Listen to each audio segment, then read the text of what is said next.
The discovery of Tutankhamun's intact tomb was the greatest archaeological find in history. King Tut became a household name. Everyone knows about his golden treasures. But far more interesting is the story of his tragic childhood, his extraordinary love affair, and his sudden, mysterious death. Now, new clues are revealing the man behind the golden mask, the real Tutankhamun.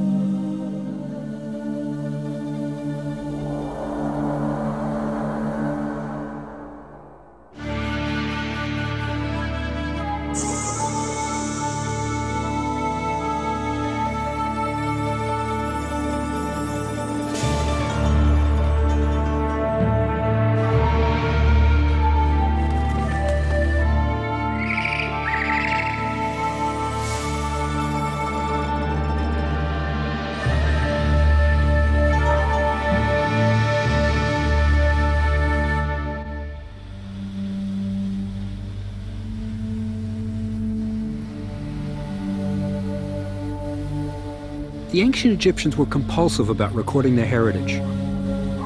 They wrote everything down: battles, captives, offerings made to temples, and most important, their kings.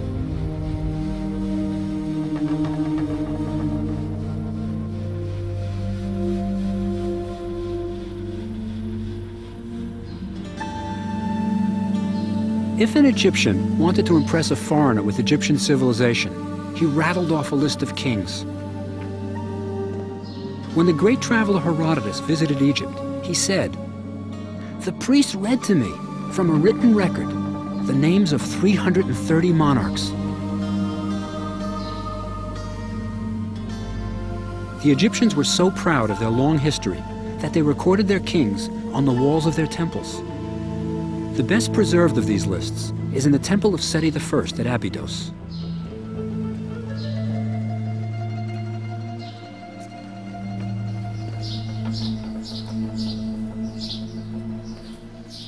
Here we are in the Hall of the Ancients. 3,000 years ago, a very important religious ritual took place here. Seti I, by reading the names of his ancestors, assured they would receive nourishment in the next world. Here's Seti. And this young man with the sidelock of youth, he's a prince named Ramses. He'd grow up to be known as Ramses the Great. In his hand, he's got a papyrus roll. He's reading the names. And here are the names of the kings. They go from Mena, the founder of Egypt, to Seti himself. Each name is in a cartouche. It's an oval made out of rope that magically encircles the pharaoh's name. A little bit of magical protection always helps. Above, it tells what's going on. It's a prayer for the dead. May Ptah succor Osiris, Lord of the tomb, who is in Seti's temple, may he give offerings to the kings of Upper and Lower Egypt, from the Lord of the two lands, Seti I. May they have bread, beer, clothes, alabaster, everything they needed. And here are the names of the kings who would receive these offerings. Here's Cheops, the builder of the Great Pyramid. Down here, Amenhotep III. He ruled during the period of Egypt's greatest prosperity. But there's a problem right here. The name of the king that the world knows best is missing. Where is Tutankhamun?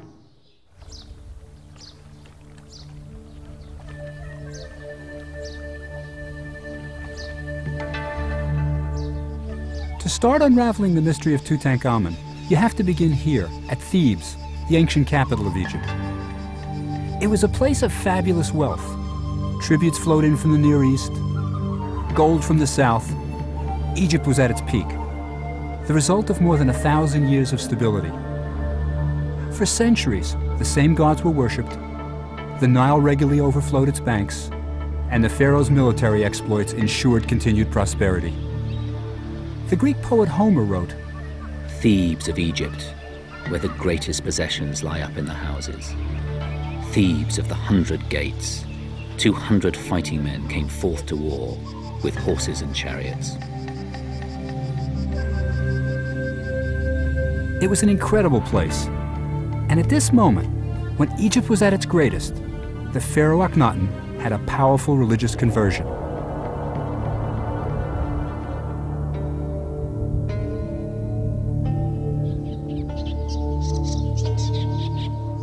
The divine and absolute ruler of Egypt became a heretic.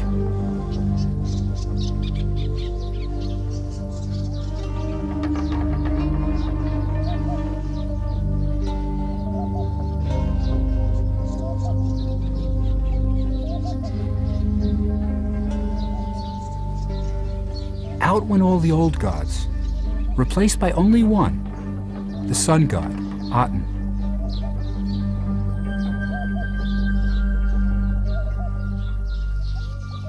With a small band of followers, he moved the capital from glorious Thebes to a desert wilderness 150 miles south of modern Cairo, a place now called Tel al-Amarna. It was here, during the most unique period in Egypt's 3,000-year history, that Tutankhamun was born. The pharaoh Akhenaten began to build his new city by placing boundary markers to define its limits. On them he proclaimed that there was only one god, the Aten, the sun god. Gone were all the familiar gods that Egyptians had worshipped for generations. No longer was there Osiris, the god of the dead, or Anubis, the jackal-headed god of mummification. Gone was Hathor, goddess of music and love. Bes, the lion-headed dwarf playing his tambourine. There was only the Aten, the solar disk whose rays brought life to all.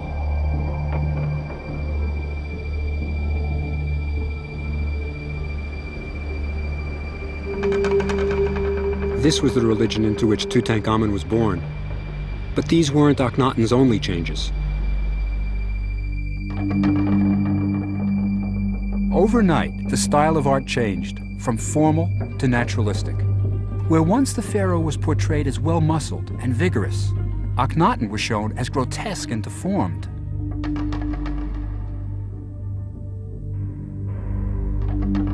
Never in Egyptian history had a pharaoh been portrayed like this.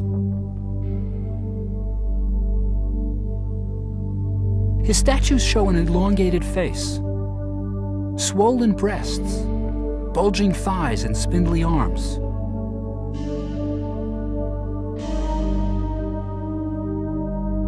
Even the pharaoh's wife, the famous Nefertiti, had thin arms and an unusually long neck. Their 6 daughters, the princesses, were depicted with deformed hydrocephalic heads, their skulls bulging out at the back. When early Egyptologists discovered these grotesque statues, they immediately sensed something bizarre had happened here. Even more surprising was the way the royal family was portrayed together. They were shown in intimate scenes, kissing and touching. Akhenaten was often shown holding one of his daughters on his knee in a tender family moment. Since the very beginnings of Egyptian civilization, no royal family had ever been shown in this manner. Centuries of traditions had just been swept away. Akhenaten also changed the political system that had been so successful for Egypt.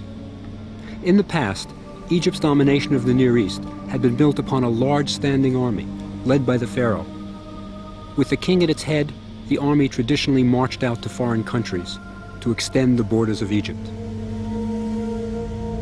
After the army had conquered new land, they returned with everything of value that wasn't nailed down, and expected annual tribute to be sent, or they would be back. It was a simple system, and Egypt grew very rich. Akhenaten refused to do any of this. He simply wasn't interested. In his isolated city, he occupied himself with prayer to the god Aten and spent time with his wife Nefertiti and his children. Akhenaten turned the role of pharaoh from political leader into a religious one. These were remarkable times for Egypt, and into this tumultuous world, Tutankhamun was born. Across the river from Amarna, excavators discovered an inscription that states that Tutankhamun's father was a pharaoh. But which pharaoh? The answer is found in a remote valley where Akhenaten built his tomb.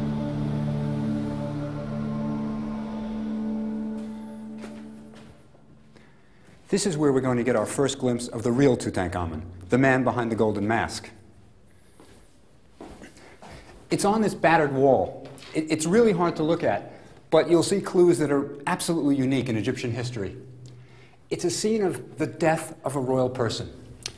If you can see this baby up here, she's on her nurse's hip.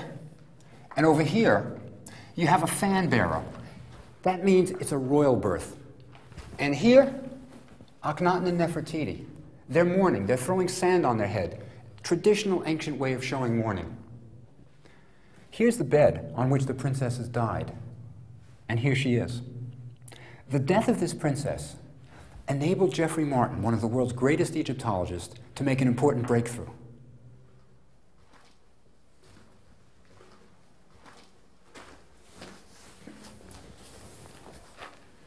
What Professor Martin realized is that in this room is an almost identical scene. We have the mourners. Here's one bending down, grabbing sand, throwing it in her face. But this time, it's not the death of one of the princesses. It's the death of a wife of Akhenaten, a minor wife, Kia. And Martin suggests that the baby that's born is no less than Tutankhamun. This is where the life and story of Tutankhamun begins. For Tutankhamun, growing up in the secluded city, life must have been very pleasant. Children were beloved in Egypt. The scribe Annie advised, marry young and have plenty of children. The geographer Strabo, who visited Egypt, reported with astonishment how many children the Egyptians raised. He thought the size of Egyptian families was a direct result of the fertile soil and warm climate of the country. Diodorus, another ancient traveler, observed that Egyptian children cost their parents virtually nothing. For while they were small, they went naked and barefoot, the boys wearing a necklace and the girls a comb and girdle. They could all feed, for practically nothing, on papyrus shoots and raw or boiled roots. Young children were particularly fond of pull toys, like a dog whose mouth revealed sharp teeth as it was opened and closed by pulling a lever. Older children played board games, and Tutankhamun must have enjoyed these. 6 sets of board games were found in his tomb. Like our modern Monopoly, pieces were moved on squares, with some stops being favorable and some unfavorable. You could land on very good, or life, prosperity, stability, but you could also land in the water. As a member of the royal household, Tutankhamun was undoubtedly taken each day to the brightly painted temple to worship the Aten in an atmosphere of tranquility and love. The Aten seems to have been unique. There was no negative aspect to the philosophy of Atenism. This was not an angry god, eager to punish naughty children. From the contents of Tutankhamun's tomb, we gain a few glimpses of the young king's personality. He was apparently fond of wine, for he was buried with nearly 3 dozen jars of fine wine. The jars are labeled as to the vintner, vineyard, and year of bottling. Many of the bottles are labeled from the estate of Tutankhamun. Most are dated to year 5 of his reign, so this was probably a vintage year. Only 4 of the jars were labeled sweet. The boy king liked his wine dry.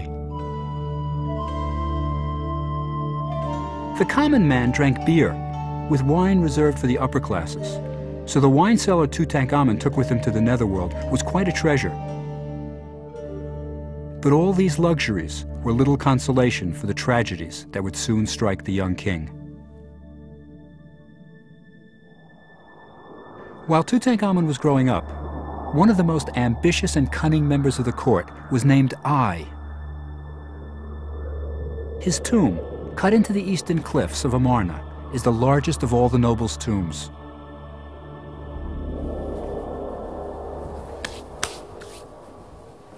Here are Ai's titles. They're really interesting. The first one is the god's father. Now, the god is Akhenaten, but he's not literally his father. It means he's very close to the pharaoh. The second one is my favorite. It's fan bearer on the right-hand side of the king, which means he's literally Akhenaten's right-hand man. And there are other titles. This one here, overseer of the horses. Now, if you want to see how I got these titles, that's over here. Now, here's our man I. And the hand, that's a position of worship. So he's worshiping the one God permissible here. He's worshiping the Aten. Behind him is Mrs. I. She's got a beautiful wig on, cone of incense on her head, and her hands are in the same position. They're both worshiping the Aten. Now, if you want to see the rewards that this brings, come over here.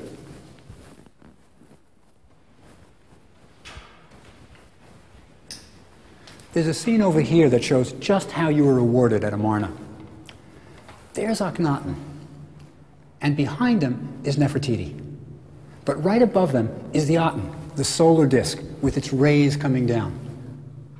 What they're doing is they're handing out gold necklaces to Ai and his wife. What's neat is the kids are along. There are 3 princesses with them, and they're helping Dad. One of the princesses has a tray of gold necklaces that she's handing to her mother right there. Also, you can tell just when this wall was carved, because there are 3 princesses, and Akhenaten and Nefertiti had 6. So this would place it about in the middle of Akhenaten's reign.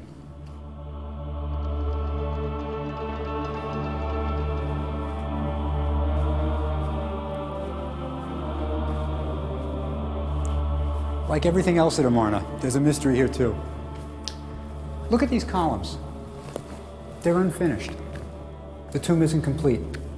When the workmen reached this point, they put down their tools, walked away, and never came back. We know that Ai continued living for years after this point. So why did the most powerful official at Amarna leave his tomb unfinished in the middle of his pharaoh's reign? The reason Ai stopped work on his tomb is that all was not well at Amarna, and Ai had no intention of living out his days there. Akhenaten was a religious leader, but economically and politically, Egypt was going downhill quickly. Foreign territories were lost, Egyptian ambassadors wrote that they were no longer respected, and the army was in a state of disrepair. Even the new religion was not a success. People missed their old gods, and Akhenaten and Nefertiti were forced to bribe the residents of Amarna to appear to be faithful. In the 17th year of his reign, Akhenaten died under unknown circumstances. Sometime before Akhenaten's death, Nefertiti ceases to be mentioned, and we can only assume that she died as well.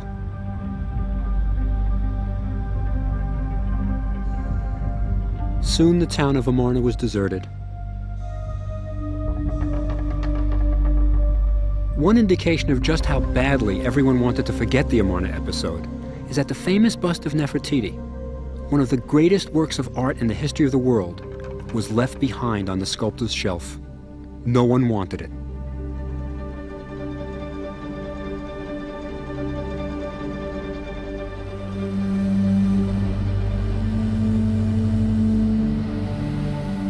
Egypt was now without a king or queen.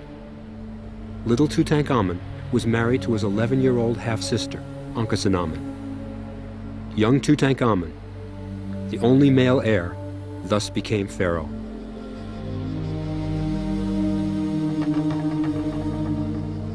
Akhenaten's revolution was simply too much of a change for conservative Egypt. Thebes, with its 2 great temples, was once again the religious center of the country.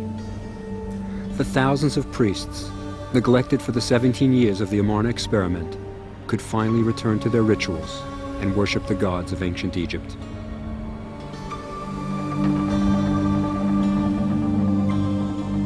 Tutankhamun, accompanied by his new wife, Ankhesenamun, took up residence in the palace of his ancestors. Imagine what it must have been like for the young boy to be uprooted from the only home he had ever known and brought to a city he had never seen. It's hard to believe, but this was once a palace of dazzling beauty. It sprawled for 80 acres. There were gardens, lakes. But the reason it's in ruins is this: mud brick. Most of ancient Egypt was built out of it. Temples, tombs had to be built out of stone to last for eternity.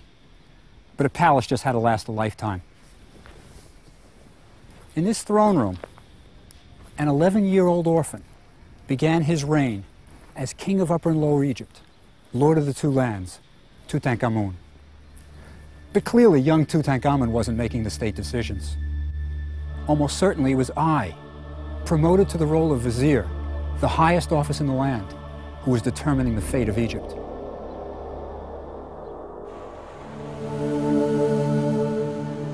Tutankhamun wasn't the only boy pharaoh in Egyptian history.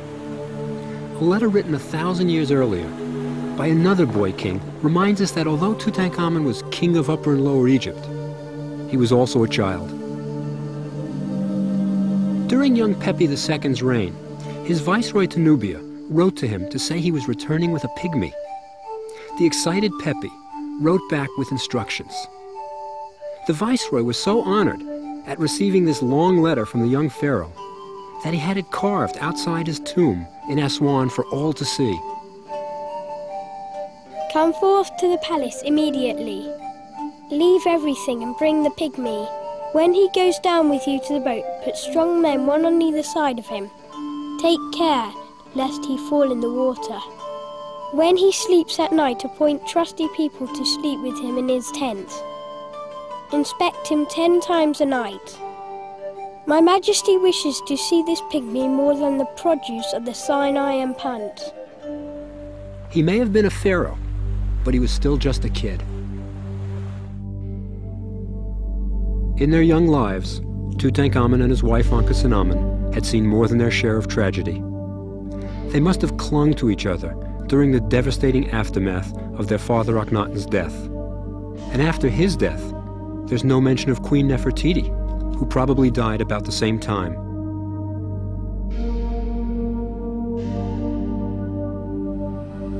Now they were orphans, forced to move to Thebes, leaving behind their home, their religion, and even the loving memories of their father, now branded a heretic. From the objects found in Tutankhamun's tomb, it would seem as if the young couple were inseparable. One of the most touching pieces found in the tomb was a small golden shrine that once housed a statue of Tutankhamun. Each of the scenes on the shrine shows Ankhesenamun in the role of a loving, supportive wife. The vignettes show the royal couple in scenes of intimacy. They're touching. As Tutankhamun hunts, Ankhesenamun holds his next arrow. Tutankhamun pours perfume on his bride's hands. Obviously, they're devoted to each other and enjoy being together.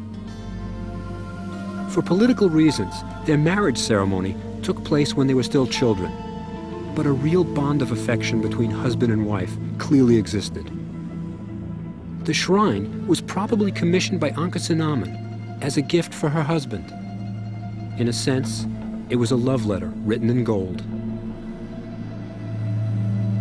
They were a magical couple, and in the tomb was a magical lamp. That was their special secret. The alabaster vessel has nothing painted on the outside, nor on the inside. But when it is lit, the young couple appears. The trick is that there's a second, smaller cup carved to fit inside, on which the couple has been painted. So it can only be seen when the lamp is lit and becomes translucent. Magic toys must have provided welcome relief for the young boy king, for all was far from well in the court of Tutankhamun.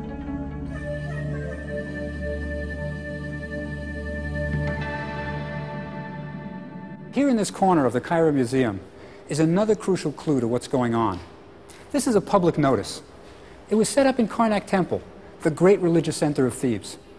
Shortly after the return to Thebes, the powers guiding Tutankhamun decided that they should establish him as returning to the old gods. And this is how they did it. These 3 lines of hieroglyphs up here, they tell a horrible story. What it says is the gods and goddesses of Egypt, from Elephantine Island to the marshes of the Delta, had been abandoned. Their shrines had fallen into disrepair and were overgrown with weeds. The country was in confusion. The gods had forgotten this land. What they're basically doing is blaming Tutankhamun's father for the horrible state Egypt has gotten into. Now, when this stela was erected, Tutankhamun was probably 12 years old. These aren't the words of a 12-year-old boy. Someone was blaming his father for the ills of the world. Think about how he must have felt. He must have felt horrible.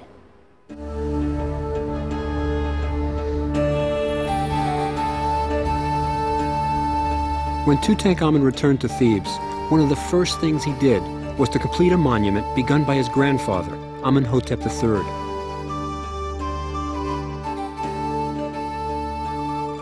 Here at Luxor Temple, Amenhotep had built a colonnade, but he died before it could be decorated.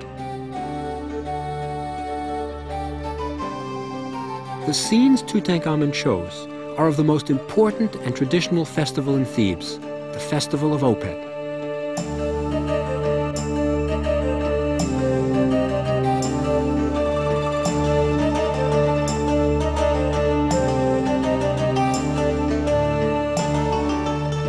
Opet is the ancient Egyptian name for Karnak Temple. Once a year, the statues of the three most important gods of Thebes, Amun, Mut, and Khonsu, were placed in small shrines and brought from Karnak to Luxor for all to see.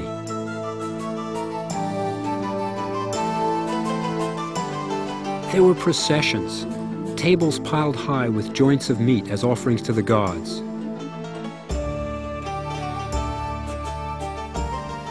Music, hand clapping, singing and dancing. It was a time of excitement, and Tutankhamun portrayed it all.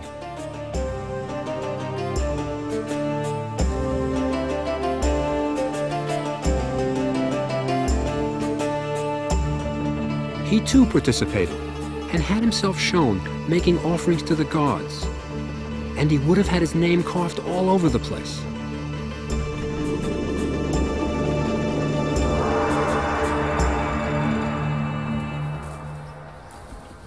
There's a real problem here. Tutankhamun decorated all of these walls. His name should be everywhere. But the only place you can find it is here, in this out-of-the-way part of the temple. These three little hieroglyphs spell out one of his names, Neb-Keperu-Re. Somebody was trying very hard to eradicate every trace of Tutankhamun. Tutankhamun and Ankhesenamun were undoubtedly close to each other because of the tragedies they endured together. The excavation of Tutankhamun's tomb revealed yet another tragedy they shared. Ankhesenamun had suffered 2 miscarriages. In a small room off the burial chamber, 2 miniature wooden coffins were found.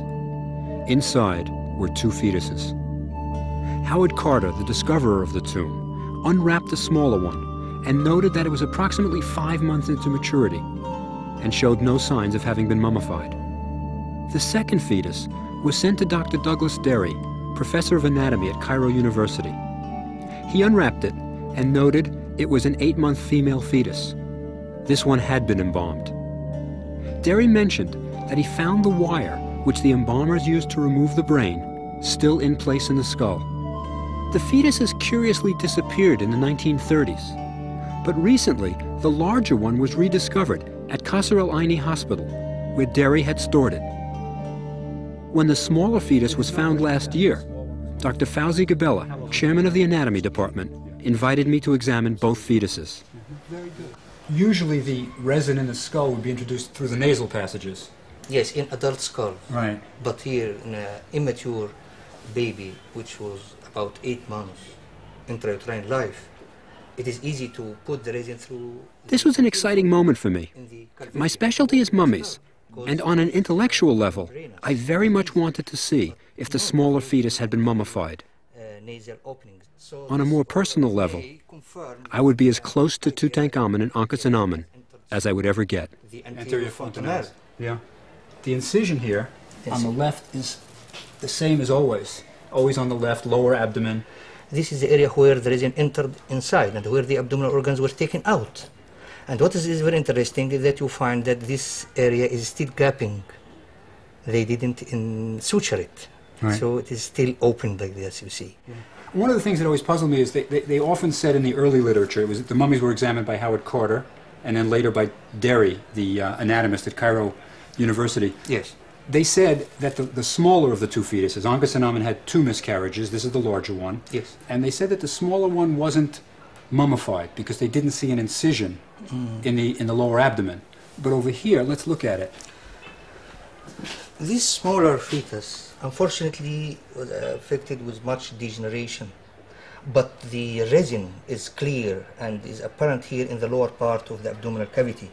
You can see the resin as black area, but the incision itself is not apparent because of the degeneration. And this resin has the same color and the same texture and the same appearance as that of the larger one. Yeah. But the site of incision is not clear because of the degeneration. It's very friable. Very friable, this area. Think about the skill of the ancient embalmers. There is a resin here. Working on this tiny little girl, they probably tried to remove the internal organs through an abdominal incision. These guys were incredible. And underneath there is a mass of linen soaked with the resin, black area. Yes. So it should have been embalmed also. Why Certainly. not? Certainly Yes. was mummified. Absolutely. Looking at these 2 tiny humans, one can only help but wonder what would have happened if Tutankhamun and Ankhesenamun had had children that survived. If they had a male heir, the hopes of anyone else wanting to be king would have been crushed, and the course of Egyptian history altered forever.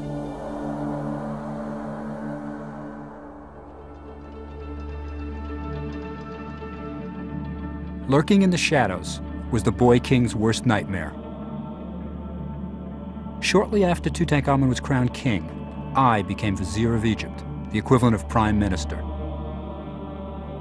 He undoubtedly had a strong influence over Tutankhamun and the decisions he made.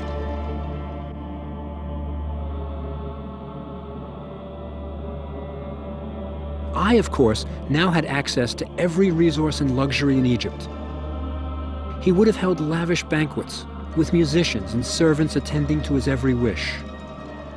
An army of artisans and craftsmen prepared the goods for his tomb that would accompany him to the next world.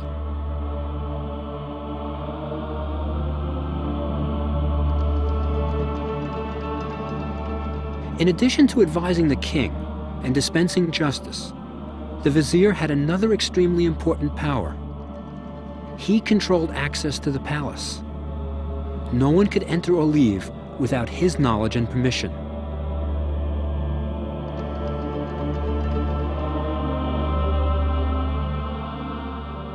Among Ai's servants, there were undoubtedly those who would do evil as easily as good.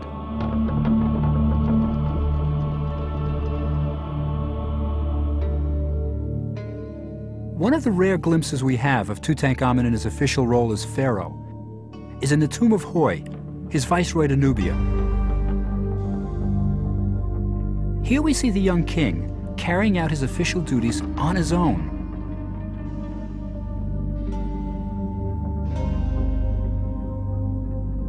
Hoi was an important official in Tutankhamun's court. His job was to keep the gold flowing from Nubia into Egypt. The ancient Egyptian word for gold was Nub, so Nubia, today's Sudan, was the place of gold. Indeed, the gold for Tutankhamun's coffin may well have been supplied because of Hoi's conscientious efforts.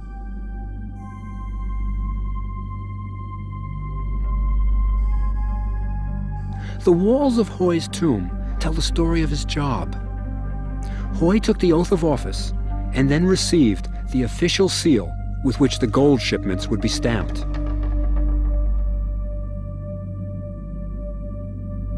As Hoi returns from Nubia, we can see his horses peeking from their stalls.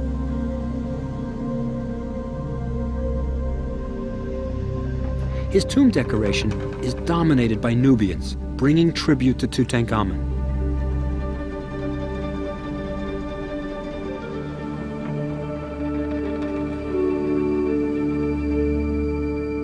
Giraffes, monkeys, and countless rings of gold.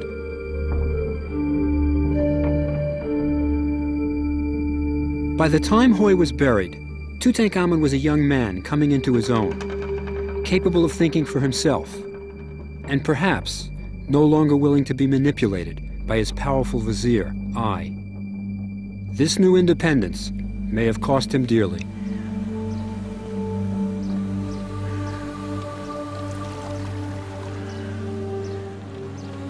Then suddenly, mysteriously, aged only 20, Tutankhamun died.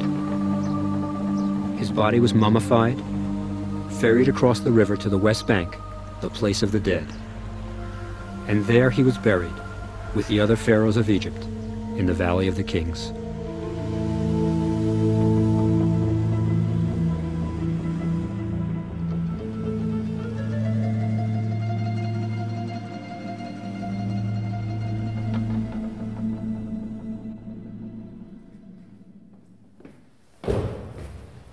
This is the most famous tomb in the world, but everyone who visits it is disappointed. It's not much, is it? But nobody expected Tutankhamun to die so young. They didn't have time to prepare a proper tomb, but there are still wonderful things in it. Like over there, Tutankhamun's still here, in that sarcophagus. Isn't that neat? He's the only one they left in his tomb. And there are other wonderful things, the paintings. If you know how to read them, they'll tell you about the burial of Tutankhamun. It took 70 days to mummify the body, and that's all the time they had to get everything ready for this tomb. They had to get the coffins, the furniture, the sculptures, everything had to be here. And they had to do religious rituals, but they also had to select a new king. And that was a problem. Tutankhamun didn't have any sons, and the only living royal person was Ankhesenamun. But the wall here, it shows the day of the burial. Here's the mummy of Tutankhamun. He's on a funeral sled, and those 12 guys there, they're pulling him to this tomb. The little white headbands, that's for mourning, and these are the officials of the palace. But you know who's not there? I. He's over here. Look carefully at what he's wearing. He's got a leopard skin on. That's the sign of the high priest. And I is acting as the high priest, performing the opening of the mouth ceremony on Tutankhamun. He's going to give him life and breath for the next world. But look again, that's not all he's wearing. On his head is the crown of the pharaoh. And the cartouches above his head, they have the name of I. I has become pharaoh. He succeeded Tutankhamun. How did I, the commoner, become pharaoh? Ankhesenamun must have been heartbroken by the sudden death of Tutankhamun, her young husband. Their relationship had been forged as young children, sharing the tragic aftermath of Amarna. Through all the turmoil and changes, they had always had each other as loving confidants.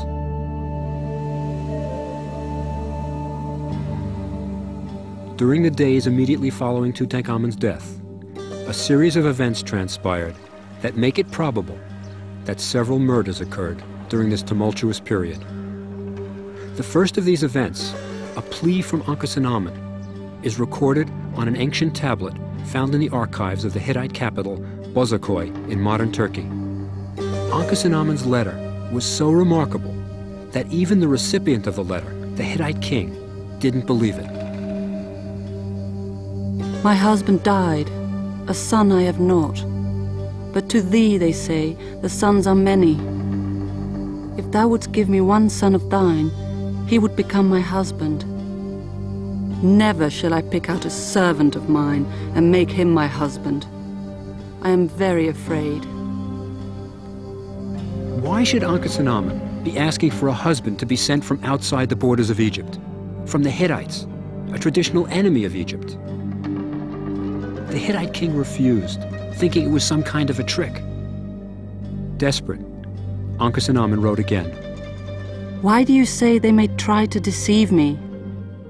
If I had a son, would I write to a foreign country in a manner which is humiliating to myself and to my country? You do not trust me and tell me even such a thing. He who was my husband died, and I have no sons. Shall I perhaps take one of my servants and make him my husband? People say that you have many sons. Give me one of your sons, and he will be my husband and king of the land of Egypt. So the king sent one of his sons to Egypt to marry the desperate Ankhesenamun. But he never made it. Somewhere in the wilderness, on an Egyptian border, he was murdered. Why was Ankhesenamun compelled to find a husband outside the borders of Egypt? In each of her letters, she declares she will never marry a servant. This is not a common phrase. There must have been a specific threat. Who could be forcing Ankhesenamun to take a commoner as her new husband? The answer was found more than 3,000 years later in the shop of a well-known Cairo antiquities dealer. In the spring of 1931, Percy Newberry, an Egyptologist, found in the store a finger ring with 2 cartouches, one of Ankhesenamun, the other of I. Newberry immediately wrote to Howard Carter with his revelation. My dear Carter, it will interest you to know that I have just seen a finger ring which has on it the cartouche of Ankhesenamun, alongside the prenomen of King I. This can only be interpreted as meaning that King I has married Ankhesenamun, the widow of Tutankhamun. It was the old Vizier I who was the servant that Ankhesenamun so desperately wished to avoid. Her urgent letters to the Hittite king, the ring found by Professor Newberry, and the scenes of I on Tutankhamun's wall all confirm that I succeeded Tutankhamun as king of Egypt by marrying the frightened young widow. What happened to Ankhesenamun after her marriage to I? When Professor Newberry discovered the ring, proving the marriage between the elderly I and the 21-year-old Ankhesenamun, he wrote to Howard Carter. Is there any chance of your going out to the Western Valley to see the tomb of I? If you do go out there, there is a point that would be extremely interesting to settle. On one of the walls of the sarcophagus chamber, there's a figure of old King I, with Queen T behind him. Are there any traces of a figure behind Queen T? And is the cartouche big enough for the name of Ankhesenamun? If Ankhesenamun were alive when I died about 3 years after the marriage, she should be shown on the walls of his tomb. So it's in I's tomb that we must look for clues to Ankhesenamun's fate.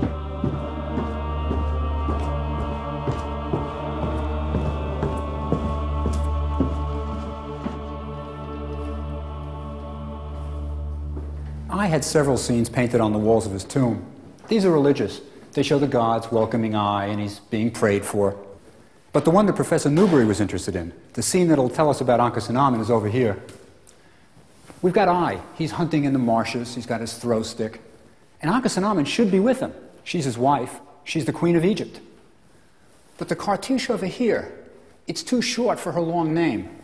It's just the right size for the first wife of I, T. And this damaged figure here, that's T. But there's no room for Ankhesenamun behind her. And the hieroglyphs tell us T is the Queen of Egypt. What happened to Ankhesenamun? In order for T to be queen, Ankhesenamun has to have died. Just as in order for I to become king, Tutankhamun had to be dead. We can only imagine that Ankhesenamun suffered a similar death to the Hittite prince and to Tutankhamun. Are we dealing with a serial killer? Could I have murdered his way to the throne?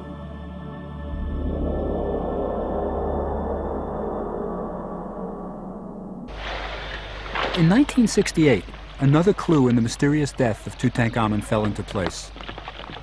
Dr. R.G. Harrison, an English anatomist, carried out a unique medical examination. Egyptian authorities had granted special permission for the sarcophagus of Tutankhamun to be opened for the only time since the 1920s.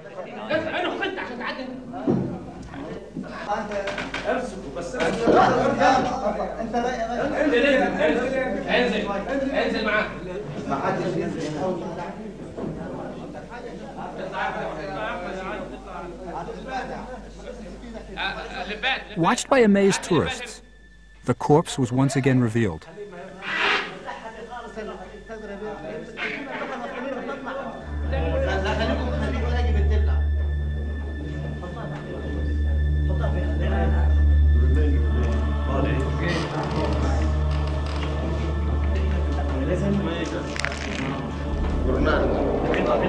By now, portable X-ray machines were available, and for the first time, the body of Tutankhamun was X-rayed. The results were dramatic, as Harrison identified evidence of a blow to the back of the skull of the long-dead king. This is within normal limits, but in fact it could have been caused by a hemorrhage under the membranes overlying the brain in this region. And this could have been caused by a blow on the back of the head, and this, in turn, could have been responsible for death.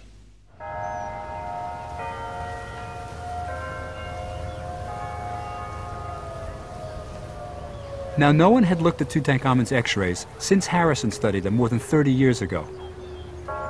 So I decided to get hold of a copy and took it to a well-known radiologist at my school, the C.W. Post campus of Long Island University.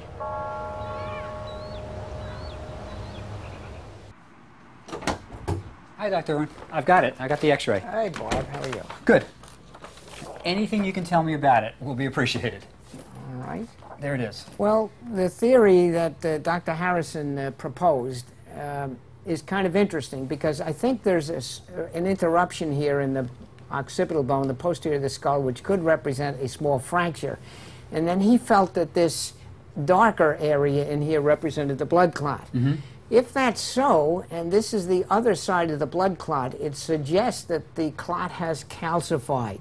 Now, that would mean that this has been there for quite some time, a matter of maybe several months, and you'd have to be alive during that period of time in order to get that calcification. So if Tutankhamun received a blow to the back of the head here, he would have lingered, not dying immediately. If this is a blood clot, as proposed, right. That's now, true. He would have to have lingered for quite a while. What would his state of consciousness have been? Would he have been unconscious, probably, or? Initially, he might have even been able to function somewhat, but certainly with a clot this size in the confined area of what we call the posterior fossa, the back of the skull, this causes really a massive pressure on the midbrain and the cerebellum area, and he certainly could have been unconscious and then unconscious for quite a while in order to develop the calcification.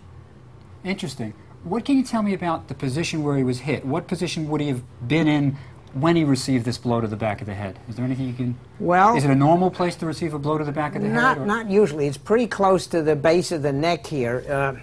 We have a mannequin over here, and perhaps I could show you on the mannequin. Yeah. Now, if he was lying down like this, the blow would have had to come right about here. The neck comes into this area, and the base of the skull here comes here. There's a skull over here, if I could. And if we put him in about this same position, the neck, the cervical spine, would be here. Right. And that area where we think is the fracture is right across here. So the blow would have had to come something like this. So he could have been sleeping in a prone position when the blow was delivered. That's true, or he could have had his head this way and been struck like that. Then perhaps goes into unconsciousness, might even last for a month or two that way, and then dies as a result of that blow. Correct, correct. Interesting. Thank you. That's great. Thank you. Okay. Our new X-ray evidence suggests that I may have in fact had several months to plot his bid for the throne. If I murdered Tutankhamun, Ankhesenamun, and the Hittite prince, why wasn't he brought to justice? The answer is written on the walls of the tomb of Rekhmire, who recorded the duties and powers of the vizier.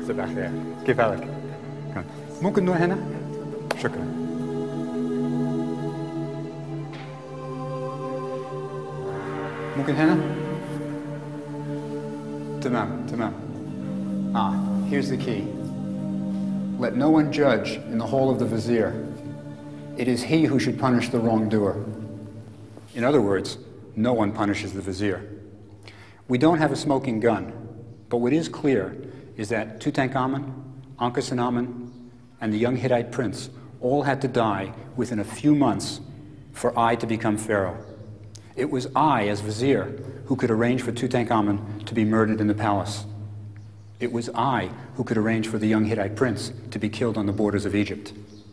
And it was I alone who could force Ankhesenamun to marry him and then have her murdered. This strange sequence of events that occurred in Thebes 3,000 years ago was all to the benefit of I. In the end, I's efforts brought few rewards. He died 3 years after becoming king. his tomb was robbed, his mummy destroyed, his name erased, and the precious objects he planned to take with him to the next world were stolen. Today his name is unknown, remembered only by Egyptologists because he succeeded Tutankhamun as pharaoh.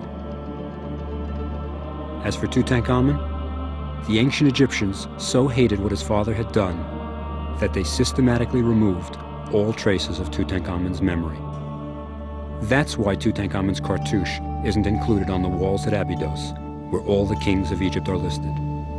That's why his name was erased from the Luxor temple colonnade that he decorated. But despite this, his name lives on. His small tomb in the Valley of the Kings, soon covered by the rubble from a later pharaoh's burial, remained untouched for 3,000 years. Tutankhamun, who suffered so much in life, rests in his tomb, the only pharaoh to remain buried in the Valley of the Kings. For him alone, the ancient Egyptian prayer came true. May the Lord of the two lands, King of Upper and Lower Egypt, Neb-Keperu-Re Tutankhamun, have life, health, prosperity, like Re forever.